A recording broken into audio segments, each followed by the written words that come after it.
14ನೇ ತಾರೀಕು ನರೇಂದ್ರ ಮೋದಿಜಿಯವರು ಮೈಸೂರಿನ ಮಹಾರಾಜ ಗ್ರೌಂಡಿಗೆ ಸಂಜೆ 4 ಗಂಟೆಗೆ ಬರ್ತಾ ಇದ್ದಾರೆ. ಬೃಹತ್ ರ್ಯಾಲಿ ಇದೆ. ಆ ರ್ಯಾಲಿಗೆ ಮಂಡ್ಯದಿಂದಲೂ ಕೂಡ ಬಹಳ ದೊಡ್ಡ ಸಂಖ್ಯೆಯಲ್ಲಿ ಎರಡೂ ಪಕ್ಷಗಳ ಕಾರ್ಯಕರ್ತರು ಹಿತೈಷಿಗಳು ಆಗಮಿಸಬೇಕು. ಇದರೆಲ್ಲ ವ್ಯವಸ್ಥೆಯನ್ನ ಪರಿಶೀಲಿಸಲು ಹಾಗೂ ದೊಡ್ಡ ಸಂಖ್ಯೆಯಲ್ಲಿ ಜನರನ್ನ ಕರೆತರಲು ಅಶೋಕ್ ಅಣ್ಣ ಅವರು ಈ ಸಭೆಯನ್ನು ತೆಗೆದುಕೊಳ್ತಾ ಇದ್ದಾರೆ. ದಯವಿಟ್ಟು ಎಲ್ಲ ಎರಡೂ ಪಕ್ಷಗಳ ಕಾರ್ಯಕರ್ತರು ಮೈಸೂರಿಗೆ ಬರಬೇಕು. ಮಹಾರಾಜ ಗ್ರೌಂಡ್ಗೆ 4 ಗಂಟೆಗೆ ಶಾರ್ಪ್ 4 ಗಂಟೆಗೆ ಪ್ರೋಗ್ರಾಮ್ ಸ್ಟಾರ್ಟ್ ಆಗುತ್ತೆ. ಎಲ್ಲರೂ ಕೂಡ ತಪ್ಪದಲ್ಲೇ ಅಲ್ಲಿ ಬನ್ನಿ ಅಂತ ಹೇಳಿ ನಾನು ಕೇಳ್ಕೊಳ್ತೀನಿ. ನೇರವಾಗಿ ಒಂದೆರಡು ವಿಚಾರಗಳಿಗೆ ಬರೋದಾದ್ರೆ, ನಾನು ಒಂದು ರೀತಿ ಚುನಾವಣಾ ಪ್ರಚಾರವನ್ನು ಆರಂಭ ಮಾಡಿದ್ದೆ ನಾಗಮಂಗಲ ಮತ್ತು KR ಪೇಟೆಯಲ್ಲಿ. ಆವಾಗಲೂ ಕೇಳಿದ್ದೆ, ಜೂನ್ 4ನೇ ತಾರೀಕು ಸಂಜೆ 4 ಗಂಟೆ ಅಷ್ಟರೊಳಗಡೆ ಇಡೀ ದೇಶಾದ್ಯಂತ ಇರುವಂತಹ 543 ಲೋಕಸಭಾ ಕ್ಷೇತ್ರಗಳ ಫಲಿತಾಂಶ ಪ್ರಕಟವಾಗಿ 4 ಗಂಟೆ ಅಷ್ಟರೊಳಗಡೆ ಈ ದೇಶದ ಪ್ರಧಾನಿ ಆಗಿ ಮತ್ತೊಮ್ಮೆ 3ನೇ ಅವಧಿಗೆ ಯಾರು ಆಯ್ಕೆ ಆಗ್ತಾರೆ ಅನ್ನೋದ್ರ ಬಗ್ಗೆ ಅನುಮಾನ ಇದೆಯಾ? ನರೇಂದ್ರ ಮೋದಿಜಿಯವರು ಮತ್ತೊಂದು 3ನೇ ಅವಧಿಗೆ ಮತ್ತೊಮ್ಮೆ ಪ್ರಧಾನಿಯಾಗಿ ಆಯ್ಕೆ ಆಗ್ತಾರೆ ಅನ್ನೋದ್ರ ಬಗ್ಗೆ ಇಡೀ ದೇಶದಲ್ಲಿ ಯಾರಿಗೂ ಕೂಡ ಅನುಮಾನ ಇಲ್ಲ. ಕಾಂಗ್ರೆಸ್ನವರಲ್ಲೇ ಇವತ್ತು ಶುರುವಾಗಿದೆ. ಅಬ್ ಕಿ ಬಾರ್ 400 ಪಾರ್ ಅಂತ ಖರ್ಗೆ ಅವರು ಹೇಳ್ತಿದ್ದಾರೆ. ಅವ್ರ ಕಾಂಗ್ರೆಸ್ಸಿನ ಸ್ಥಿತಿ ಏನಾಗಿದೆ ಅಂದ್ರೆ ಅಬ್ ಕಿ ಬಾರ್ 40 ಪಾರ್ ಅನ್ನೋದು ಆಗಿದೆ. 40 ದಾಟೋದಕ್ಕೆ ಕಷ್ಟ ಆಗಿದೆ. ಅವರು ಜೂನ್ 4ನೇ ತಾರೀಕು 3ನೇ ಅವಧಿಗೆ ನರೇಂದ್ರ ಮೋದಿಜಿಯವರು ಮತ್ತೆ ಈ ದೇಶದ ಪ್ರಧಾನಿ ಆಗೋದ್ರ ಬಗ್ಗೆ ಯಾರ ಮನಸ್ಸಲ್ಲೂ ಕೂಡ ಸಂಶಯ ಇಲ್ಲ. ದೇಶ ಕಾಯಕ್ಕೆ ಮತ್ತೊಮ್ಮೆ ನರೇಂದ್ರ ಮೋದಿಜಿಯವರು ಪ್ರಧಾನಿ ಆಗಿ ಆಗ್ತಾರೆ. ಮೋದಿಜಿಯವರು ದೇಶ ಕಾಯಕ್ಕೆ ನಿಯುಕ್ತಿ ಆಗುವಂತಹ ಸಂದರ್ಭದಲ್ಲಿ ಕಾವೇರಿಯನ್ನ ಕಾಯೋದಕ್ಕೆ ಮಂಡ್ಯದಿಂದ ಕುಮಾರಣ್ಣನ ನಾವು ಕಳಿಸಲೇಬೇಕು. ಜೂನ್ 4ನೇ ತಾರೀಕು ನಂತರ ಯಾವುದೋ ಒಂದು ಶುಭ ಸಂದರ್ಭದಲ್ಲಿ ನರೇಂದ್ರ ಮೋದಿಜಿಯವರು ಈ ದೇಶದ ಪ್ರಧಾನಿಯಾಗಿ 3ನೇ ಅವಧಿಗೆ ಪ್ರಮಾಣ ವಚನ ಸ್ವೀಕರಿಸ್ತಾರೆ. ಅವತ್ತು ಕಾವೇರಿ ಕಾಯೋದಕ್ಕೆ ಮೋದಿಜಿಯವರ ಸಂಪುಟದಲ್ಲಿ ಪ್ರಮಾಣ ವಚನ ಸ್ವೀಕರಿಸಲಿಕ್ಕೆ ಕುಮಾರಣ್ಣನ ನಾವು ಕಳಿಸೋ ಕೆಲಸ ಮಾಡಬೇಕು. ಬಂಧುಗಳೇ, ಈ ಹೊರಗಿನವರು ಈ ಪ್ರಶ್ನೆಗಳಿಗೆಲ್ಲ ಉತ್ತರ ಕೊಟ್ಟಿದ್ದೀನಿ. ನೀವು ವಾಟ್ಸಪ್ ಅಲ್ಲಿ ವಿಡಿಯೋ ಬಂದಿರುತ್ತೆ, ಅದನ್ನು ನೋಡಿರ್ತೀರಿ. ನೀವು ನಾನು ಅವತ್ತು ಕೇಳಿದೆ, ನಾಗಮಂಗಲದಲ್ಲಿ ಹೋದಾಗ ಅಲಹಾಬಾದ್ನಲ್ಲಿ ಹುಟ್ಟಿದಂತ ಇಂದಿರಾ ಗಾಂಧಿ ಚಿಕ್ಕಮಗಳೂರಿಗೆ ಬಂದು ಎಲೆಕ್ಷನ್ ನಿಲ್ಬಹುದು. ಇಟಲಿನಲ್ಲಿ ಹುಟ್ಟಿದಂತ ಸೋನಿಯಾ ಗಾಂಧಿ ಬಳ್ಳಾರಿಗೆ ಬಂದು ಎಲೆಕ್ಷನ್ ನಿಲ್ಬಹುದು. ಡೆಲ್ಲಿನಲ್ಲಿ ಹುಟ್ಟಿದಂತ ರಾಹುಲ್ ಗಾಂಧಿ ವಯನಾಡಿಗೆ ಓಡೋಗ್ಬಹುದು. ಮೈಸೂರಿನಲ್ಲಿ ಹುಟ್ಟಿದಂತ ಸಿದ್ದರಾಮಯ್ಯನವರು ಬದಾಮಿಗೆ ಹೋಗಬಹುದು. ಮಂಗಳೂರಿನಲ್ಲಿ ಹುಟ್ಟಿದಂತ ಮೊಯ್ಲಿ ಅವರು ಚಿಕ್ಕಬಳ್ಳಾಪುರಕ್ಕೆ ಬರಬಹುದು. ಇಡೀ ಹಳೆ ಮೈಸೂರು ಭಾಗದಲ್ಲಿ ಏನು ಕಾವೇರಿ ನದಿ ಇದೆ, ಕಾವೇರಿಗೆ ಉಪನದಿಗಳು ಯಾವ್ಯಾವ ಇದೆ, ಅದು ಯಗಚಿ ಇರ್ಬೋದು, ಹೇಮಾವತಿ ಇರ್ಬೋದು, ಕಬಿನಿ ಇರ್ಬೋದು, ಹಾರಂಗಿ ಇರ್ಬೋದು, ಕಣ್ವ ಇರ್ಬೋದು, ಅರ್ಕಾವತಿ ಇರ್ಬೋದು.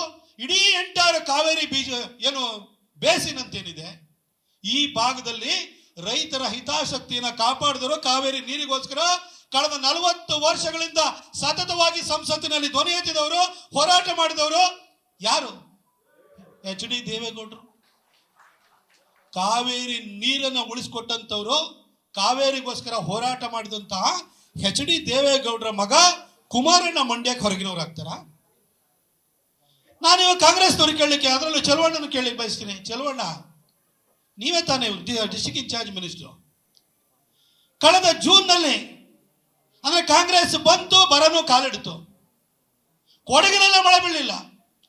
ಕುಮಾರಣ್ಣ ಮುಖ್ಯಮಂತ್ರಿ ಆಗಿರ್ಬೇಕಾದ್ರೆ ಕೊಡಗಲ್ಲಿ ಫ್ಲಡ್ ಆಯಿತು. ಯಡಿಯೂರಪ್ಪ ಸಾಹೇಬರು ರಾಜ್ಯದ ಮುಖ್ಯಮಂತ್ರಿ ಆದ್ರು, ಇಡೀ ರಾಜ್ಯಾದ್ಯಂತ ಇರುವಂತಹ ಕೆರೆ ಕಟ್ಟೆ ತುಂಬಿದು. ಸಿದ್ದರಾಮಣ್ಣ ಮುಖ್ಯಮಂತ್ರಿ ಆದ್ರು, ರಾಜ್ಯಕ್ಕೆ ಬರಗಾಲ ಕಾಲಿಡಿತು. ಜೂನ್ನಲ್ಲಿ ಕೊಡಗಿನಲ್ಲೇ ಮಳೆ ಕೈಕೊಟ್ಟು ತಮಿಳುನಾಡಿನವರು ತಗಾದೆ ತೆಗೆದ್ರು. ಆಗ CWRC ಇರ್ಬೋದು, Kaveri water management regulatory authority ಇರ್ಬೋದು, ರೆಗ್ಯುಲೇಟರಿ ಕಮಿಷನ್ ಇರ್ಬೋದು, ಕಾವೇರಿ ಮ್ಯಾನೇಜ್ಮೆಂಟ್ ರೆಗ್ಯುಲೇಟರಿ ಅಥಾರಿಟಿ ಇರ್ಬೋದು. ಪ್ರತಿ ಸರಿನೂ ಕೂಡ 25,000 ಕ್ಯೂಸೆಕ್ಸ್ ನೀರನ್ನ ಪ್ರತಿನಿತ್ಯ ಬಿಡಿ, 15,000 ಬಿಡಿ, 5,000 ಬಿಡಿ ಅಂತ ಹೇಳಿ ಪ್ರತಿ ಸರಿನೂ ಕೋರ್ಟಲ್ಲಿ ಹಿನ್ನಡೆ ಆದಾಗ ಈ ಮಂಡ್ಯದ ಉಸ್ತುವಾರಿ ಸಚಿವರಾಗಿ ಚಲವಣ್ಣ ಒಂದು ದಿನಾರು ನೀವು ಧ್ವನಿ ಎತ್ತಿದ್ರ? ಕಾವೇರಿನಲ್ಲಿ ತಮಿಳುನಾಡಿಗೆ ಕೊಡ್ಬೇಕಾಗಿರುವಂತ ಕೋಟಾವನ್ನ ಮೋದಿಜಿಯವರ ಹತ್ರ ಮಾತಾಡಿ, ಅವತ್ತು ಅನಂತ್ ಕುಮಾರ್ ಸಾಹೇಬ್ರು ಇದ್ರು 2016ರಲ್ಲಿ ತೀರ್ಪು ಬರಬೇಕಾದ್ರೆ 195 TMC ಕೊಡ್ಬೇಕಾಗಿದ್ದನ್ನ 171 TMCಗೆ ಇಳಿಸಿದಂತವ್ರು ಅವತ್ತು HD ದೇವೇಗೌಡ ಸಾಹೇಬ್ರು ಮತ್ತು ಅನಂತ್ ಕುಮಾರ್ ಸಾಹೇಬ್ರು. ಇಷ್ಟೆಲ್ಲ ಕೋಟನ್ನ ಕಮ್ಮಿ ಮಾಡಿಕೊಟ್ರು. ಆದ್ರೆ ನಮ್ಮ ನೀರನ್ನ ಹಾಲಿಗೆ ಸ್ಟಾಲಿನ್ ಜೊತೆಗೆ ನೀವು ಕೈ ಹಿಡ್ಕೊಂಡು ಇಂಡಿಯಾ ಅಲಯನ್ಸ್ ಅಂತ ಹೇಳ್ಬಿಟ್ಟು ವಿಧಾನಸೌಧ ಮುಂದೆ ಪರೇಡ್ ಮಾಡಿದ ನಂತರ ಒಂದು ದಿನನಾದ್ರೂ ಕಾವೇರಿ ವಿಚಾರದಲ್ಲಿ ನೀವು ಒಂದು ಎದೆಗಾರಿಕೆಯಿಂದ ಒಂದು ಮಾತಾಡಿರ? ಮಂಡ್ಯದ ಜನರ ಹಿತಾಸಕ್ತಿನ ಕಾಪಾಡೋದಕ್ಕೆ, ಮಂಡ್ಯದ ಕಬ್ಬು ಬೆಳೆಗಾರರ, ಮಂಡ್ಯದ ಭತ್ತದ ಬೆಳೆಗಾರರ ಹಿತಾಸಕ್ತಿನ ಕಾಪಾಡೋಕ್ಕೆ ಚಲವಣ್ಣ ಒಂದು ದಿನ ಮಾತಾಡಿಲ್ಲ. ಅದೇ HD ದೇವೇಗೌಡರು ರಾಜ್ಯಸಭೆಯಲ್ಲಿ ಕಾವೇರಿ ವಿಚಾರದಲ್ಲಿ ಕೈ ಮುಗಿದು ಸ್ಪೀಕರ್ಗೆ ಕೈ ಮುಗಿದು ಕಾವೇರಿ ವಿಚಾರದಲ್ಲಿ ನ್ಯಾಯ ಬೇಕು ಅಂದ್ರು, ಮೇಕೆದಾಟುಗೆ ಪರ್ಮಿಷನ್ ಆಗಬೇಕು ಅಂತಂದ್ರು. ಈ ಕೆಲಸವನ್ನ ಮಾಡಿದಂತವ್ರು HD ದೇವೇಗೌಡರು. ಅವರ ಮಗ ಇಲ್ಲಿ ಎಲೆಕ್ಷನ್ಗೆ ನಿಂತಿರುವಂತದ್ದು, ಅವ್ರ ಹೊರಗಿನವರೆಲ್ಲ ದೇವೇಗೌಡರ ಸುಪುತ್ರ ಇಲ್ಲಿಂದ ನಿಂತಿರುವಂತದ್ದು. ಇವತ್ತು ಕಾವೇರಿ ಬೇಸಿನಲ್ಲಿರುವಂತ ಪ್ರತಿ ರೈತರು ಕೂಡ ದೇವೇಗೌಡರ ಹೆಸರು ಹೇಳ್ಕೊಂಡೇ ಊಟ ಮಾಡಬೇಕು. ಅಂತಹ ಒಬ್ಬ ಧೀಮಂತ ವ್ಯಕ್ತಿಯ ಮಗ ಇಲ್ಲಿ ಬಂದು ಎಲೆಕ್ಷನ್ ನಿಂತಿರುವಂಥದ್ದು. ಅವ್ರ ಬಗ್ಗೆ ಮಾತಾಡಬೇಕಾದ್ರೆ ಸ್ವಲ್ಪ ಎಚ್ಚರಿಕೆ ಇಟ್ಕೊಳ್ಳಿ ಚಲವಣ್ಣ. ನೀವೇನೇ ಪ್ರಯತ್ನ ಮಾಡಿ ಸ್ಟಾರ್ ಚಂದ್ರ ಅವ್ರದ್ದು ದುಡ್ಡು ಖಾಲಿ ಆಗುತ್ತೆ ಹೊರತು ನಿಮ್ ಜೋಳಿಗೆ ಓಟ್ ಬೀಳಲ್ಲ. ಯಾಕೆ ಪ್ರಯತ್ನ ಮಾಡ್ತಿದ್ರಿ? ಜೂನ್ ನಂತರ ಆದ್ರೂ ಕೂಡ ಕನಿಷ್ಠ ಕಾವೇರಿ ವಿಚಾರದಲ್ಲಿ ಒಂದಷ್ಟು ಒಳ್ಳೆ ಕೆಲಸ ಮಾಡೋದಕ್ಕೆ ಸಿದ್ಧತೆ ಮಾಡಿ ಈ ಲೋಕಸಭಾ ಚುನಾವಣೆಯನ್ನ ಕುಮಾರಣ್ಣವರು ನಿಶ್ಚಿತವಾಗಿ 2 ಲಕ್ಷಕ್ಕಿಂತ ಅಧಿಕ ಮಾರ್ಜಿನ್ ಅಲ್ಲಿ ಗೆದ್ದಾಗೋಗಿದೆ. ಅಂಬರೀಷ್ ಅಣ್ಣ ನಂತರ ಮಂಡ್ಯಕ್ಕೆ ಮಂತ್ರಿ ಸ್ಥಾನ ಈ ಸರಿ ಸಿಗ್ತಾ ಇದೆ. ಮಂಡ್ಯದ ಜನ, ಮಂಡ್ಯ ಅಂದ್ರೆ ಇಂಡಿಯಾ ಅಂತ ಇಲ್ಲ ನಾವು ಪುಟ್ಟರಾಜಣ್ಣ ಹೇಳ್ತಾ ಇರ್ತಾರೆ. ಮಂಡ್ಯ ಜನಗಷ್ಟು ರಾಜಕೀಯ ಪರಿಜ್ಞಾನ ಇರುವಂತವರು ಇಡೀ ದೇಶದಲ್ಲಿ ಯಾವ ಭಾಗಕ್ಕೂ ಹೋದ್ರೂ ಕೂಡ ಸಿಗಕ್ಕೆ ಸಾಧ್ಯ ಇಲ್ಲ. ಯಾಕಂದ್ರೆ ಸಾಮಾನ್ಯ ಮನದಲ್ಲೂ ಕೂಡ ರಾಜಕೀಯ ಪ್ರಜ್ಞಾನದಿದೆ. ಮಂಡ್ಯದವರು ಭಾವುಕ ಜೀವಿಗಳು, ಮಂಡ್ಯದವರು ಸ್ವಾಭಿಮಾನಿಗಳು. ಅವ್ರ ಸ್ವಾಭಿಮಾನಕ್ಕೆ ಅವ್ರ ಭಾವನೆಗಳ ಧಕ್ಕೆ ಆಯ್ತು ಅಂತಂದ್ರೆ ಯಾರು ಬೇಕಾದ್ರೆ ಕೊಡೆ ಬಿಡ್ತಾರೆ. ನಿಮಗೂ ಮುಂದಿನ ದಿನಗಳಲ್ಲಿ ಅದೇ ಗತಿ ಕಾಣುತ್ತೆ. ದಯವಿಟ್ಟು HD ದೇವೇಗೌಡರ ಸಾಹೇಬ್ರ ಬಗ್ಗೆ, ಅವ್ರ ಮಗನ ಬಗ್ಗೆ ದಯವಿಟ್ಟು ಮಾತಾಡಕ್ ಹೋಗಬೇಡಿ. ಚಲವಣ್ಣ, ಒಂದು ವೇಳೆ HD ದೇವೇಗೌಡರು ಇಲ್ಲ ಅಂದಿದ್ರೆ ನೀವು ಜಿಲ್ಲಾ ಪಂಚಾಯತ್ ಮೆಂಬರು ಆಗಿರ್ತಿರ್ಲಿಲ್ಲ. ಜಿಲ್ಲಾ ಪಂಚಾಯತ್ ಮೆಂಬರ್ ಅನ್ನ ನಾಗಮಂಗಲದಲ್ಲಿ MLA ಮಾಡಿದ HD ದೇವೇಗೌಡ ಸಾಹೇಬ್ರು ಅನ್ನೋದನ್ನ ಮರಿಬೇಡಿ ನೀವು. ಬಂಧುಗಳೇ, ಸಾಕಷ್ಟು ವಿಚಾರಗಳನ್ನ ಮಾತಾಡ್ಬೋದು. ಆದ್ರೆ ನಾನು ನಿಮಗೆ ಮಂಡ್ಯದವರಿಗೆ ಇಷ್ಟೇ ಕೇಳುವಂಥದ್ದು, ನಾನು ನಮ್ಮ BJP ಕಾರ್ಯಕರ್ತರಿಗೆ ವಿಶೇಷವಾಗಿ ಪ್ರಾರ್ಥನೆ ಮಾಡ್ತೀನಿ. ನಾನು ಮೈಸೂರಿನಲ್ಲಿ 2014-19ರಲ್ಲಿ BJP candidate, all party voters, ಅದರಲ್ಲೂ ಕೂಡ JDS ಅವ್ರಿಗೆ ನಮ್ಮ ಇಲ್ಲಿ ಹೇಳ್ತಲ್ಲ, ನಮ್ಮ ಪುಟ್ಟರಾಜಣ್ಣ ಹೇಳಿದ್ರಲ್ಲ, ಏನೇನು ಬೂತಿ ಖರ್ಚಿಗೆ ಕೊಟ್ಟರು ಕೂಡ ನನಗೆ ಕೊಟ್ಟುಬಿಟ್ಟು ಓಟನ್ನು ಹಾಕೋರು, ಖರ್ಚಿಗೂ ಕೊಡೋರು. ನಾನು 2 ಸಾರಿ MP ಆಗಿದ್ರೆ BJPಯ ಮೂಲ ಓಟ್ಗಳಿಗೆ JDSನವರು ಕೈ ಜೋಡಿಸ್ಲಿಲ್ಲ ಅಂದ್ರೆ ನಾನು MP ಆಗಕ್ಕೆ ಸಾಧ್ಯ ಇರ್ತಿರ್ಲಿಲ್ಲ.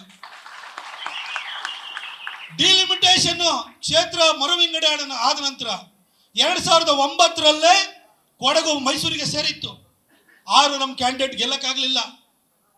ಆದರೆ ನಾನು 2014ರಲ್ಲಿ ಬಂದಾಗ JDS ಕಾರ್ಯಕರ್ತರು ನನ್ನ ಕೈ ಹಿಡಿದಿದ್ದಾಗಿ, JDS ನಾಯಕರುಗಳು ನನ್ನ ಕೈ ಹಿಡಿದಿದ್ರಿಂದಾಗಿ ನಾನು 2014ರಲ್ಲಿ ಗೆದ್ದೆ, 19ರಲ್ಲೂ ಗೆದ್ದೆ. ಅದಕ್ಕೆ JDS ಕಾರ್ಯಕರ್ತರು ಕೂಡ ದೊಡ್ಡ ಕೊಡುಗೆಯನ್ನು ಕೊಟ್ಟಿದ್ದಾರೆ. ಇಲ್ಲಿ ಕುಮಾರಣ್ಣಂಗೂ ಕೂಡ ಅದೇ ತರನಾದಂತಹ ಪ್ರೀತಿಯನ್ನ, ನಮ್ಮ ಮೈತ್ರಿನೂ ಕೂಡ ಇದೆ, ಅಧಿಕೃತ ಮೈತ್ರಿನೂ ಕೂಡ ಇದೆ.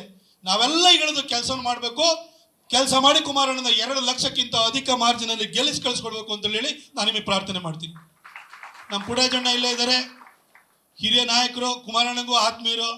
ನಾ ಪುಟ್ಟರಾಜಣ್ಣನ ಕೇಳುವಂಥದ್ದು ಇಷ್ಟೇನೆ, ಆ ಸಂದರ್ಭದಲ್ಲಿ ನಿಮ್ಮ ಸಚ್ಚಿ ಇರ್ಬೋದು, ಮುಂದೆ ನೀವು ಗೆದ್ದಾದ ನಂತರ, ಆ ನಂತರ ನಮ್ಮ ಇಲ್ಲಿ ಇಂದ್ರೇಶ್ ಇರ್ಬೋದು, ಅಶೋಕ್ ಜಯರಾಮ್ ಇರ್ಬೋದು, ಮುನ್ರಾಜು ಇರ್ಬೋದು, ನಮ್ಮ ಹುಡುಗರು ಕೂಡ ಹೋರಾಟ ಮಾಡಿ, ಸ್ವಾಮಿಗೌಡರು ಇರ್ಬೋದು, ಒಂಥರ ಅಭಿಮನ್ಯು ತರ ಹೋರಾಟ ಮಾಡಿ ಒಂದು ಒಳ್ಳೆ ಓಟ್ಗಳನ್ನು ತಗೊಂಡಿದ್ದಾರೆ. ಅವ್ರನ್ನು ಕೂಡ ಜೊತೆಗೆ ಇಟ್ಕೊಂಡು ಹೋಗಿ ಅವರಿಗೂ ಮುಂದಿನ ದಿನಗಳಲ್ಲಿ ರಾಜಕೀಯ ಭವಿಷ್ಯಕ್ಕೆ ನೀವೆಲ್ಲ ಸಹಾಯನ ಮಾಡಬೇಕು ಅಂತ ಹೇಳಿ ನಮ್ಮ ಪುಟ್ಟರಾಜಣ್ಣನ ಯಾವಾಗಲೂ ಕೂಡ ನನ್ನ ತಮ್ಮನ ಥರನೇ ಅವ್ರನ್ನ ನೋಡ್ಕೊಳ್ತಾ ಇದ್ದಾರೆ. ನಾನು ಫಸ್ಟ್ MP ಆದಾಗಲೂ ಕೂಡ ಪುಟ್ಟರಾಜಣ್ಣ ನಾನು ಬಹಳ ಪ್ರೀತಿಯಿಂದ ನೋಡ್ಕೊಂಡಿದ್ದಾರೆ. ಈ ನಮ್ಮ ಪಕ್ಷದ ಏನು ಮುಖಂಡರು, ಯುವ ಮುಖಂಡರುಗಳಿದ್ದಾರೆ, ಅವರನ್ನು ಕೂಡ ತಮ್ಮನ ಹಾಗೆ ತಮ್ಮಂದಿರ್ತಾರ ನೀವು ನೋಡ್ಕೊಂಡು ಬೆಳೆಸಿ ಅಂತ ಹೇಳ್ಬಿಟ್ಟು ನಾನು ನಮ್ಮ ಕಾರ್ಯಕರ್ತರ ಪರವಾಗಿ ನಿಮ್ಮನ್ನು ಕೇಳ್ಕೊಳ್ತೀನಿ. ಬಂಧುಗಳೇ, HD ದೇವೇಗೌಡ ಸಾಹೇಬ್ರ ಬಗ್ಗೆ ಇನ್ನೊಂದು 2 ಮಾತುಗಳನ್ನ ಆಡಿ ನನ್ನ ಮಾತನ್ನು ಮುಗಿಸ್ತೀನಿ. ಇವತ್ತು ಜಾತಿ ವಿಚಾರ ಬರ್ತಾ ಇದೆ. ಒಕ್ಕಲಿಗರಿಗೆಲ್ಲ ಅನ್ಯಾಯ ಆಯ್ತು ಬಿಜೆಪಿನಲ್ಲಿ ಅದು ಇದು ಅಂತ ಹೇಳ್ತಾರೆ. ಸಿದ್ದರಾಮಯ್ಯನವರೇ, 1977ರಲ್ಲಿ ತುಳಸಿದಾಸಪ್ಪ ಅವರಿಗೆ ಲಾಸ್ಟ್ ಟಿಕೆಟ್ ಕೊಟ್ಟಾದ ನಂತರ ಒಕ್ಕಲಿಗರ ಬಗ್ಗೆ ಎಷ್ಟೊಂದು ಪ್ರೀತಿ ಇದೆಯಲ್ಲ, ನೀವು ಯಾವ ಕಾರಣಕ್ಕೋಸ್ಕರ ಕಾಂಗ್ರೆಸ್ 47 ವರ್ಷಗಳ ಕಾಲ ಒಕ್ಕಲಿಗರಿಗೆ ಟಿಕೆಟ್ ಕೊಡಲಿಲ್ಲ? ಯಾವಾಗಿಂದ ಒಕ್ಕಲಿಗರ ಮೇಲೆ ಪ್ರೀತಿ ಶುರುವಾಯಿತು ಸರ್? ನಿರ್ಮಲಾನಂದ ಸ್ವಾಮೀಜಿ ಅವರು ಈ ಜಾತಿ ಗಣತಿ ಅನ್ನೋದು ಅವೈಜ್ಞಾನಿಕವಾಗಿದೆ, ಸರಿಯಾಗಿ ಜಾತಿ ಗಣತಿ ಆಗಿಲ್ಲ, ಪ್ರಬಲ ಜಾತಿಗಳನ್ನ ಬೇಕು ಅಂತ ಅವರ ಸಂಖ್ಯಾಬಲವನ್ನು ಕಡಿಮೆ ಮಾಡಿದ್ದಾರೆ, ಅದನ್ನ ಪ್ರಕಟ ಮಾಡಬೇಡಿ ಅಂತ ಹೇಳಿ ನಿರ್ಮಲಾನಂದ ಸ್ವಾಮೀಜಿಯವರು ಖುದ್ದಾಗಿ ನಿಮಗೆ ಕರೆ ಮಾಡಿ ಹೇಳಿದ್ರು ಕೂಡ ಆ ವರದಿಯನ್ನು ಮಾಧ್ಯಮಗಳಿಗೆ ಲೀಕ್ ಮಾಡಿ ವರದಿನ ಕೊನೆಗೆ ನಿಮಗೆ ಅದನ್ನು ಅಕ್ಸೆಪ್ಟ್ ಮಾಡ್ಕೊಳ್ತಿರಲ್ಲ, ಅವಾಗ ನಿಮಗೆ ನಿರ್ಮಲಾನಂದ ಸ್ವಾಮೀಜಿಯವರು ಒಕ್ಕಲಿಗರ ಸ್ವಾಮೀಜಿ ಅವರಿಗೆ ಗೌರವ ಕೊಡಬೇಕು ಅಂತ ಹೇಳಿ ನಿಮಗೆ ಒಂದು ಕನಿಷ್ಠ ಸೌಜನ್ಯ ಇಲ್ಲದಾಗಾಯ್ತಲ್ಲ. ಇವತ್ತಾಕೆ ಒಕ್ಕಲಿಗರ ಬಗ್ಗೆ ಮಾತಾಡ್ತೀರಿ? ಆಯ್ತು, ಸಿದ್ದರಾಮಯ್ಯನವರು ಇನ್ನೊಂದು ಕೇಳಿ ಬಯಸ್ತೇನೆ. ಕಾಂಗ್ರೆಸ್ನಲ್ಲಿ ವಾಡಿಕೆ ಇರೋದೇನು? 1999ಕ್ಕೆ ಹೋಗಿ ಆಗ ಪ್ರದೇಶ ಕಾಂಗ್ರೆಸ್ ಅಧ್ಯಕ್ಷರು KPCC ಅಧ್ಯಕ್ಷರು SM ಕೃಷ್ಣ ಅವರನ್ನ ಚುನಾವಣೆಗಿಂತ ಮೊದಲು ಅಧ್ಯಕ್ಷರು ಮಾಡ್ತಾರೆ. ಕಾಂಗ್ರೆಸ್ 130ಕ್ಕಿಂತ ಹೆಚ್ಚು ಸೀಟ್ ಬರುತ್ತೆ. ಬಂದಾದ ಕೂಡಲೇ KPCC ಅಧ್ಯಕ್ಷರೇ ಮುಖ್ಯಮಂತ್ರಿ ಆಗುವಂಥದ್ದು ಕಾಂಗ್ರೆಸ್ನಲ್ಲಿರುವಂತಹ ವಾಡಿಕೆ.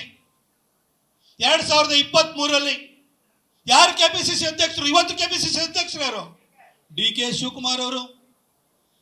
DK ಶಿವಕುಮಾರ್ ಅವರು ಎಲ್ಲಾ ರೀತಿಯಲ್ಲೂ ಕೂಡ ಎಲ್ಲಾ ಶಕ್ತಿಯನ್ನು ಹಾಕಿ ಇಡೀ ರಾಜ್ಯಾದ್ಯಂತ ಹೋಗಿ ಪಕ್ಷವನ್ನು ಸಂಘಟನೆ ಮಾಡಿ ಒಬ್ಬ ಹೋರಾಟಗಾರ ಅಂತ ಅನ್ನಿಸ್ಕೊಂಡು ನಿಮ್ಮ ಪಕ್ಷಕ್ಕೆ 135 ಸೀಟ್ ಗೆಲ್ಲೋದ್ರಲ್ಲಿ ಅಥವಾ ಗೆಲ್ಲಿಸಿ ತರೋದ್ರಲ್ಲಿ ಅತಿ ದೊಡ್ಡ ಪಾತ್ರವನ್ನು ವಹಿಸಿದಂಥವ್ರು DK ಶಿವಕುಮಾರ್ ಅವರು. ಅವರೇ ರಾಜ್ಯಾಧ್ಯಕ್ಷರು, ದುಡ್ಡು ಖರ್ಚು ಮಾಡಿದ್ದವರು, ಸಂಘಟನೆ ಮಾಡಿದ್ದವರು, ಹೋರಾಟ ಮಾಡಿದ್ದವರು. ಅವರಿಗೆ ನೀವು ಯಾಕೆ ಸರ್ ಮುಖ್ಯಮಂತ್ರಿ ಆಗಕ್ಕೆ ಬಿಡ್ಲಿಲ್ಲ? ಒಕ್ಕಲಿಗರ ಮೇಲೆ ಪ್ರೀತಿ ಇತ್ತು ಅಂದ್ರೆ ನಾನು ಆಲ್ರೆಡಿ 5 ವರ್ಷ ಮುಖ್ಯಮಂತ್ರಿ ಆಗಿದ್ದೀನಿ, ಈ ಸರಿ TK ಅವರು ಆಗ್ಬಿಡ್ಲಿ ಅಂತ ಹೇಳಿ ಅವತ್ತಾಕೆ ಸರ್ ನಿಮಗೆ ಅನಿಸ್ಲಿಲ್ಲ? ಒಕ್ಕಲಿಗರ ಮೇಲೆ ಪ್ರೀತಿ ಬರಲಿಲ್ಲ? ಇವತ್ತು ಒಕ್ಕಲಿಗರು ಅಂತ ಹೇಳ್ತೀರಿ. ಈ ಸಿದ್ದರಾಮಯ್ಯನವ್ರ ಮಾತಿಗೆ ದಯವಿಟ್ಟು ಯಾರು ಮರಳಾಗಕ್ಕೆ ಹೋಗ್ಬೇಡಿ. ನಾವು ಮಂಡ್ಯದ ಜನಕ್ಕೆ ಇಷ್ಟೇ ಕೇಳೋದು, ಇವತ್ತು ಒಕ್ಕಲಿಗರ ಹಿತಾಸಕ್ತಿ ವಿಚಾರಕ್ಕೆ ಬರೋದಾದ್ರೆ ಇವತ್ತು ಕರ್ನಾಟಕದಲ್ಲಿ ಯಾರ್ಯಾರು ರೀಜನಲ್ ಪಾರ್ಟೀಸ್ ಮಾಡಿದ್ರು ಅಂತ ನೀವೇ ಹೇಳಿ. ಯಶಸ್ಸು ನಾಯಕರುಗಳು ಸ್ವಂತ ಪಾರ್ಟಿ ಕಟ್ಟಿದ್ರು, ಯಾರ ಕೈಲೂ 5 ವರ್ಷನ ಉಳಿಸ್ಕೊಳಕ್ಕಾಗಲಿಲ್ಲ. HD ದೇವೇಗೌಡರು ಜಾತ್ಯತೀತ ಜನತಾದಳ ಅನ್ನೋ ಒಂದು ಪಕ್ಷವನ್ನು ಕಟ್ಟಿ ಕಳೆದ 20-25 ವರ್ಷಗಳಿಂದ ಉಳಿಸ್ಕೊಂಡು ಬಂದಿದ್ರೆ ಇವತ್ತು ಅದೊಂದು ದೊಡ್ಡ ಶಕ್ತಿಯಾಗಿ JDS ಬೆಳೆಸಿದ್ದಾರೆ. ಕಷ್ಟ ಬಂದಿದೆ, ಸುಖ ಬಂದಿದೆ, ಮೇರು ಪೇರು ಎಲ್ಲ ಆಗಿದೆ. ಆದ್ರೆ ಒಂದು ರೀಜನಲ್ ಪಾರ್ಟಿಯಾಗಿ ಇವತ್ತು JDS ಅನ್ನ ಗಟ್ಟಿ ಬೆಳೆಸಿ ಉಳಿಸಿರುವಂತರು HD ದೇವೇಗೌಡರು. ಆ JDS ಪಕ್ಷ ಇವತ್ತು ಎಷ್ಟು ಜನಕ್ಕೆ ಒಕ್ಕಲಿಗರಿಗೆ ಅವಕಾಶವನ್ನು ಮಾಡಿಕೊಟ್ಟಿದೆ. ಒಂದು ವೇಳೆ HD ದೇವೇಗೌಡರು ಅವತ್ತು 1962ರಲ್ಲಿ ಇಂಡಿಪೆಂಡೆಂಟ್ ಆಗಿ ಗೆದ್ದಂಥವ್ರು, ಆವಾಗಲೇ 85ರಲ್ಲಿ ಅವರು ಮುಖ್ಯಮಂತ್ರಿ ಆಗಬೇಕಿತ್ತು, ಹೆಗಡೆ ಅವರು ಆದ್ರು. ಆ ಸಂದರ್ಭದಲ್ಲಿ ಅವರು ನೀರಾವರಿ ಖಾತೆ ಸಚಿವರಾಗಿ PWD ಇದ್ದು ಇಷ್ಟು ಜನ ಇಡೀ ರಾಜ್ಯಾದ್ಯಂತ ಹಳೆ ಮೈಸೂರು ಭಾಗದಲ್ಲಿ ಒಕ್ಕಲಿಗ ಕಾಂಟ್ರಾಕ್ಟರ್ಸ್ ಯಾರಿದ್ದಾರೆ? ಅವ್ರು ಯಾರು ಬೆಳೆಸಿದವರು, ಅವ್ರ ಕೈ ಹಿಡಿದವ್ರು ಯಾರು? ಅದು HD ದೇವೇಗೌಡರು. ಇಷ್ಟು ಜನ ಒಕ್ಕಲಿಗ ಕಾಂಟ್ರಾಕ್ಟರ್ಸ್ ಇವತ್ತೇನು ಮಂಡ್ಯದಲ್ಲಿ ಏನು ಕ್ಯಾಂಡಿಡೇಟ್ ಮಾಡಿದಿರಲ್ಲ, ಅವ್ರ ಹಿನ್ನೆಲೆ ಏನಿದೆ? ಇದನ್ನೆಲ್ಲ ಬೆಳೆಸಿದ್ದು JDS ಪಕ್ಷ ಮತ್ತು ಒಕ್ಕಲಿಗರಿಗೆ ದೊಡ್ಡ ಪ್ರಮಾಣದಲ್ಲಿ ಸಹಾಯ ಮಾಡಿದಂಥವ್ರು, ಅವರಿಗೆ ಜೀವನ ದಾರಿಯನ್ನು ತೋರಿಸಿದಂಥವ್ರು ಅದು HD ದೇವೇಗೌಡರು. ಅವ್ರ ಬಗ್ಗೆ ದಯವಿಟ್ಟು ಮಾತಾಡಕ್ ಹೋಗಬೇಡಿ. ಇವತ್ತು ಕೂಡ ಒಕ್ಕಲಿಗರ ಅನ್ಕ್ವಶನಬಲ್ ಲೀಡರ್ ಅಂತ ಹೇಳಿದ್ರೆ ಅದು HD ದೇವೇಗೌಡ್ರೆ. ಅವರ ಬಗ್ಗೆ ಒಕ್ಕಲಿಗರಿಗೆ ಇರುವಂತಹ ಪ್ರೀತಿ ಇದೆಲ್ಲ ಅದು ಶಾಶ್ವತವಾಗಿರುತ್ತೆ. ನೀವೇನೇ ತಂತ್ರಗಾರಿಕೆ ಮಾಡಿದ್ರು ಕೂಡ ಒಕ್ಕಲಿಗರನ್ನ ಇವತ್ತು ಬಿಜೆಪಿ ಮತ್ತು JDS ಮೈತ್ರಿಯಿಂದ ಹೊರಗಡೆ ತಗೊಂಡು ಹೋಗೋಕೆ ನಿಮ್ ಕೈಲಿ ಸಾಧ್ಯ ಇಲ್ಲ. ವ್ಯರ್ಥ ಪ್ರಯತ್ನವನ್ನು ಮಾಡಬೇಡಿ, ದಾರಿ ತಪ್ಪಿಸೋ ಹೇಳಿಕೆಯನ್ನು ಕೊಡಬೇಡಿ ಅಂತ ಹೇಳಿ ಮತ್ತೊಮ್ಮೆ ನಾನು ಅವರಿಗೆ ಮನವಿನೂ ಕೂಡ ಮಾಡ್ಕೊಳ್ತೇನೆ. ಯಾಕಂದ್ರೆ ನನಗಿಂತ ಹಿರಿಯರಿದ್ದಾರೆ. ಚೆಲುವಣ್ಣನು ಎಷ್ಟೋ ಸರಿ ಹೈವೇ ವಿಚಾರದಲ್ಲೂ ಕೂಡ ಅವ್ರು ಬಂದು ಹೇಳಿದಾಗಲೂ ಕೂಡ ಅವ್ರು ಹೇಳಿದ ಕೆಲಸನೂ ಕೂಡ ನಾನು ಮಾಡಿದ್ದೀನಿ. ನಾನು ಎಲ್ಲರ ಬಗ್ಗೆನೂ ಗೌರವ ಇಟ್ಕೊಂಡು ಹೇಳ್ತೀನಿ. ಹಿರಿಯ ರಾಜಕಾರಣಿಗಳ ಬಗ್ಗೆ ಪರಸ್ಪರವಾಗಿ ರಾಜಕಾರಣಕ್ಕೋಸ್ಕರವಾಗಿ ತಾತ್ಸಾರವಾಗಿ ಮಾತಾಡುವಂಥದ್ದನ್ನು ನಾವು ಬಿಡಬೇಕು. ಎಚ್ ಡಿ ದೇವೇಗೌಡರು 50-60 ವರ್ಷ ಶ್ರಮ ಪಟ್ಟಿದ್ದಾರೆ. ಇವತ್ತೇನು ಒಂದು ಕ್ಷಣಿಕವಾದಂಥ ರಾಜಕಾರಣಕ್ಕೋಸ್ಕರ ಅವ್ರನ್ನ ಪದೇ ಪದೇ ಅವ್ರನ್ನ ಎಳೆತರುವಂಥದ್ದು, ಅವ್ರನ್ನ ಹೀಯಾಳಿಸುವಂಥದ್ದು, ಅವ್ರ ಮನೆಗೆ ಅವರಿಂದ ಅವ್ರ ಕೈ ಹಿಡಿದು ಬೆಳೆಸಿದಂಥ ವ್ಯಕ್ತಿಗಳೇ ಅವ್ರ ಮನೆಯಲ್ಲೇ ಗಲೀಜು ಮಾಡಿ ಹೋಗುವಂತಹ ಒಂದು ಮನಸ್ಥಿತಿ ಇವತ್ತು ಕಾಂಗ್ರೆಸ್ನಲ್ಲಿ ಕಾಣ್ತಿದೆ. ಇದು ರಾಜಕೀಯ ಒಳ್ಳೆ ರಾಜಕೀಯ ಮೇಲ್ಪಂಕ್ತಿ ಅಲ್ಲ ಅಂತ ಹೇಳಿ ನಾನು ಕಾಂಗ್ರೆಸ್ ನಾಯಕರಿಗೂ ಕೂಡ ನಾನು ಹೇಳ್ತಾ, ಹಾಗೆ ಸಿದ್ದರಾಮಯ್ಯ ಸಾಹೇಬ್ರನ್ನು ಕೂಡ ಇವತ್ತು ರಾಜ್ಯದಲ್ಲಿ ದೊಡ್ಡ ನಾಯಕರಾಗಿ ಬೆಳೆದಿದ್ದಾರೆ. ಆದರೆ ಅವ್ರ ಊರಿನಲ್ಲಿ ಸಿದ್ದರಾಮಯ್ಯ ಹುಂಡಿನಲ್ಲಿ ಅವ್ರನ್ನ ಕೈ ಹಿಡಿದು ಬೆಳೆಸಿದಂಥವ್ರು, ಅವ್ರಿಗೆ MLA ಟಿಕೆಟ್ ಕೊಟ್ಟಂಥವ್ರು ಕೆಂಪೇಗೌಡರು ಇರ್ಬೋದು, ಬಸವೇಗೌಡರು ಇರ್ಬೋದು, ಎಚ್ ಡಿ ದೇವೇಗೌಡರು ಇರ್ಬೋದು, GT ದೇವೇಗೌಡರು ಇರ್ಬೋದು, ಅವ್ರ ಜೊತೆ ದುಡಿದಂಥವ್ರು ಅವರೆಲ್ಲರೂ ಕೂಡ ಒಕ್ಕಲಿಗ ಸಮಾಜದವರೇ. ಆದರೆ ಒಕ್ಕಲಿಗ ಸಮಾಜವನ್ನು ನೀವು ಯಾವತ್ತಾರು ಪ್ರೀತಿಯಿಂದ ಕಂಡಿದ್ದೀರಾ ಸರ್? ಇವತ್ತ್ಯಾಕೆ ಒಕ್ಕಲಿಗ ಕಮ್ಯುನಿಟಿ ಬಗ್ಗೆ ಮಾತಾಡ್ತಿದ್ದೀರಿ ಸರ್? ಇವತ್ತು ಒಕ್ಕಲಿಗ ಕಮ್ಯುನಿಟಿಗೆ ಅತಿ ಹೆಚ್ಚು ಗೌರವ ಮಾನ್ಯತೆ ಸಿಕ್ಕಿರೋದು JDS ನಂತರ ಅದು ಭಾರತೀಯ ಜನತಾ ಪಕ್ಷದಲ್ಲಿ ಸದಾನಂದ ಗೌಡರನ್ನು ಮುಖ್ಯಮಂತ್ರಿ ಮಾಡಿದೆ, ಅಶೋಕ್ ಅಣ್ಣನ ಉಪಮುಖ್ಯಮಂತ್ರಿ ಮಾಡಿದೆ, ಡಾಕ್ಟರ್ ಅಶ್ವಥ್ ನಾರಾಯಣ ಅವ್ರನ್ನ ಉಪಮುಖ್ಯಮಂತ್ರಿ ಮಾಡಿದೆ. ನಮಗೆ ಸಿಕ್ಕಿದಂತ ಅತ್ಯಂತ ಕಡಿಮೆ ಅವಧಿಯಲ್ಲೇ ಇಬ್ಬರನ್ನ ಉಪಮುಖ್ಯಮಂತ್ರಿ ಮಾಡಿದೆ, ಒಬ್ಬರನ್ನ ಮುಖ್ಯಮಂತ್ರಿ ಮಾಡಿದೆ ಭಾರತೀಯ ಜನತಾ ಪಕ್ಷ. ಭಾರತೀಯ ಜನತಾ ಪಕ್ಷ ಮತ್ತು JDS ಇವತ್ತು ಮೈತ್ರಿ ಆದ್ರೆ ಅದೊಂದು ನ್ಯಾಚುರಲ್ ಅಲಯನ್ಸ್ ಅಂತ, ಒಂದು ಸಹಜವಾದ ಮೈತ್ರಿ ಅಂತ ಅನ್ಸುತ್ತೆ. ನಿಮ್ ಜೊತೆ ಇದ್ದಿದ್ದಾದ್ರು ಮೈತ್ರಿ ಅಲ್ಲ. ಮಂಡ್ಯದಲ್ಲಿ ನಿಖಿಲ್ ಕುಮಾರಸ್ವಾಮಿ ಅವರನ್ನ, ಅಲ್ಲಿ ತುಮಕೂರಲ್ಲಿ ಎಚ್ ಡಿ ದೇವೇಗೌಡರನ್ನ, ಅದ್ರ ಸೋಲ್ಸೋದ್ರಲ್ಲಿ ಸಿದ್ದರಾಮಯ್ಯನವ್ರ ಪಾತ್ರ ಎಷ್ಟಿದೆ ಅಂತ ಹೇಳ್ಬಿಟ್ಟು ಇಡೀ ಜಗತ್ತಿಗೆ ಗೊತ್ತು. ಹಾಗಾಗಿ ಇನ್ನಾದ್ರೂ ಕೂಡ ಆತ್ಮದ್ರೋಹದ ಮಾತುಗಳನ್ನ ಬಿಟ್ಟು ಚುನಾವಣೆ ತರ ಮಾಡೋಣ, ಅಭಿವೃದ್ಧಿ ವಿಚಾರಗಳನ್ನ ಮುಂದಿಟ್ಕೊಂಡು ನಾವು ಹೋಗೋಣ ಅಂತ ಹೇಳ್ತಾ, ಮತ್ತೊಮ್ಮೆ ನಮ್ಮ ಮಂಡ್ಯದ ಎಲ್ಲ ಕಾರ್ಯಕರ್ತ ಬಂಧುಗಳಿಗೂ, ನಮ್ಮ ಎಲ್ಲ ಪುಟ್ಟರಾಜಣ್ಣ, ನಮ್ಮ ಎಲ್ಲ ಜಿಲ್ಲಾಧ್ಯಕ್ಷರಾಗಿರುವಂತಹ ಇಂದ್ರೇಶ್ ಅವರು ಇರ್ಬೋದು, ರಮೇಶ್ ಅವರು ಇರ್ಬೋದು, ಎಲ್ಲ ಒಳ್ಳೆ ಕಾರ್ಯಕ್ರಮನ ಅರೇಂಜ್ ಮಾಡಿದಿರಿ. 26ನೇ ತಾರೀಕು ಒಂದೊಂದು ಓಟು ಕೂಡ ಮಿಸ್ ಆಗಬಾರ್ದು. ಯಾಕಂದ್ರೆ 2004ರಲ್ಲಿ ವಾಜಪೇಯಿ ಗೆಲ್ತಾರೆ. ನಾನೊಬ್ಬ ಹೋಗಿ ಓಟ್ ಕೇಳಲಿಲ್ಲ ಅಂದ್ರು ಎಲ್ಲ ರೆಡಿ ಆಗ್ಬಿಟ್ಟಿದ್ದಾರೆ ವಾಜಪೇಯಿ ಓಟ್ ಹಾಕಕ್ಕೆ ಅಂತ ಹೇಳಿ ನಮ್ಮ ಕಾರ್ಯಕರ್ತರು ಉದಾಸೀನ ಮಾಡಿದ್ರು. ನಾನೊಂದು ಓಟ್ ಹಾಕ್ಲಿಲ್ಲ ಅಂದ್ರು ಬೇರೆಯವ್ರು ಓಟ್ ಹಾಕ್ತಿದ್ದಾರೆ ಅಂತ ಹೇಳಿ ಉಳಿದವರು ಉದಾಸೀನ ಮಾಡಿದ್ರು. ವಾಜಪೇಯಿ ಅವರು ಮತ್ತೆ ಆಗ್ಲಿಲ್ಲ. 2024ರಲ್ಲಿ ಅಬ್ಕಿ ಬಾರ್ 400 ಪಾರ್ ಅದೇ ತರನೇ ವಾತಾವರಣ ಇದೆ.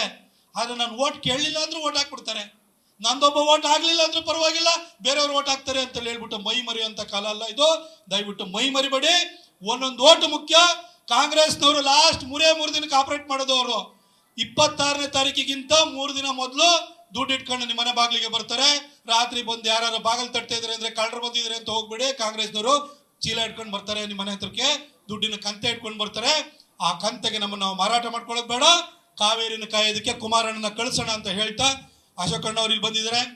ನಾನು ಅವ್ರ ಬಗ್ಗೆ 2019ರಲ್ಲೂ ಮೋದಿಜಿ ರ್ಯಾಲಿಯನ್ನ ನನ್ನ ಕ್ಷೇತ್ರಕ್ಕೆ ಬಂದು ಮಾಡಿಕೊಟ್ಟವರು. ಅವರು ಎಲ್ಲ ರೀತಿಯಲ್ಲೂ ನನಗೆ ಸಹಾಯನ ಮಾಡಿದ್ರು, ನನ್ನನ್ನು ಕೈ ಹಿಡಿದು ಬೆಳೆಸಿದ್ದಾರೆ. ಎಲ್ಲೇ ಹೋದ್ರೂ ಕೂಡ ಒಂದು ಪ್ರೀತಿ ವಿಶ್ವಾಸದಲ್ಲಿ ಮಾತಾಡಿಸ್ತಾರೆ. ನಾನು BJPನ 2014ರಲ್ಲಿ ಜಾಯ್ನ್ ಆಗ್ಲಿಕ್ಕೆ ಅಂತ ಪಾರ್ಟಿ ಆಫೀಸಿಗೆ ಹೋಗಿದ್ದೆ. ನಾನು ಜರ್ನಲಿಸ್ಟ್ ಇದ್ದವನು, ಇನ್ನೂ ರಿಸೈನೇ ಮಾಡಿಲ್ಲ, ಟಿಕೆಟ್ ಅನೌನ್ಸ್ ಆಗಿದೆ. ಒಂದು ರೀತಿ ಭಯ ಥರ ಇತ್ತು. ಅಲ್ಲಿ ಪರ್ಸೆ ಬಿಟ್ಬಿಟ್ಟು ಹೋಗಿದ್ದೆ. ಅಲ್ಲಿ ಹೋಗ್ಬಿಟ್ಟು ಇಮೇಲ್ನಲ್ಲಿ ನಾನು ರೆಸಿಗ್ನೇಷನ್ ಕೊಟ್ಟು ಪಾರ್ಟಿ ಆಫೀಸ್ ಎಂಟ್ರ್ ಆದೆ. ಒಳಗಡೆ ಹೋಗಿ ಪಾರ್ಟಿದು ಒಂದು ಮೆಂಬರ್ಶಿಪ್ ಬೇಕು. ಆ ಮೆಂಬರ್ಶಿಪ್ಪಿಗೆ 100 ರೂಪಾಯಿ ಕೊಡೋದಕ್ಕೆ ನಂತರ 100 ರೂಪಾಯಿ ಇಲ್ಲ. ಅವತ್ತು ಅಶೋಕ್ ಅಣ್ಣ ಅವ್ರ ಪಾಕೆಟಿಂದ 100 ರೂಪಾಯಿ ತಗೊಂಡ್ಕೊಟ್ಟು ನನ್ನನ್ನು BJPಯ ಮೆಂಬರ್ ಮಾಡಿಕೊಟ್ರು. ಅಶೋಕ್ ಅಣ್ಣ ಅವತ್ತು ಒಳ್ಳೆ ಮನಸ್ಸಿಂದ 100 ರೂಪಾಯಿ ಕೊಟ್ಟು ನನ್ನ BJPಯ ಮೆಂಬರ್ ಮಾಡಿಕೊಟ್ರಿ. ಆನಂತರ ನಾನು ಚುನಾವಣೆಗೆ ಬಂದ್ರಿ, ನನ್ನನ್ನು ಗೆಲ್ಸಿದ್ರಿ, 2 ಸರಿ ಕೈ ಹಿಡಿದಿದ್ರಿ. ನಿಮ್ಮ ಈ ಪ್ರೀತಿ ವಿಶ್ವಾಸಕ್ಕೆ ನಾನು ಶಾಶ್ವತವಾಗಿ ಚಿರಋಣಿಯಾಗಿರ್ತೀನಿ ಅಂತ ಹೇಳ್ತಾ, ಮತ್ತೊಮ್ಮೆ ಇಲ್ಲಿ ನೆರೆದಿರುವಂಥ ಎಲ್ಲ ಕಾರ್ಯಕರ್ತ ಬಂಧುಗಳಿಗೂ ಕೂಡ ಮೈ ಮರಿಬೇಡಿ. ದಯವಿಟ್ಟು ಕೂಡ ಪ್ರತಿ ಮನೆಗೂ ಹೋಗ್ಬೇಕು, ಕರಪತ್ರ ತಲುಪಬೇಕು, ಪ್ರಚಾರನೂ ಆಗಬೇಕು. ಕುಮಾರಣ್ಣ 2 ಲಕ್ಷ ಮಾರ್ಜಿನಲ್ಲಿ ಗೆಲ್ಲಬೇಕು. ದೇಶ ಕಾಯಕ್ ಮೋದಿ, ಕಾವೇರಿ ಕಾಯಕ್ಕೆ ಕುಮಾರಣ್ಣ. Thank you. ನ್ಯೂಸ್ ಫಸ್ಟ್, ನಿರ್ಭೀತಿಯಿಂದ ನಿಮ್ಮ ಪರವಾಗಿ.